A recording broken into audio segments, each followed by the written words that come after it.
Selmatic Plus анализи разполага с много интуитивен интерфейс.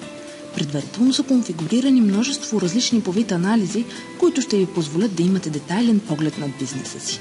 Ще използваме анализ на продажбите по обекти, за да разгледаме възможностите на системата. При необходимост от общите резултати да се отдели специфична част от информацията, тя може много лесно да бъде филтрирана и, например, да се виждат данните само за определени обекти за определени месеци. За разлика от стандартните справки в Selmatic Plus, тук може данните да се визуализират и в графичен вид, като това ви позволява по-лесното извършване на анализа. Възможно е да се използват различни по вид графики според потребността. Буквално с няколко движения на мишката, подобно на пивотирането в Excel, от един анализ може да се получи напълно различен.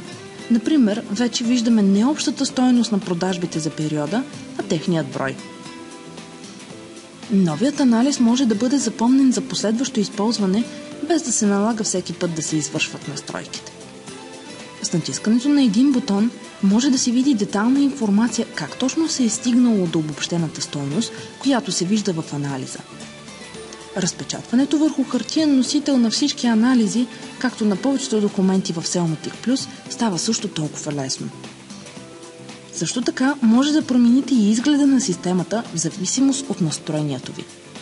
За да се запознаете подробно с всички възможности на системата, разгледайте и другите материали на сайта или се обърнете към нашите консултанти за безплатна презентация.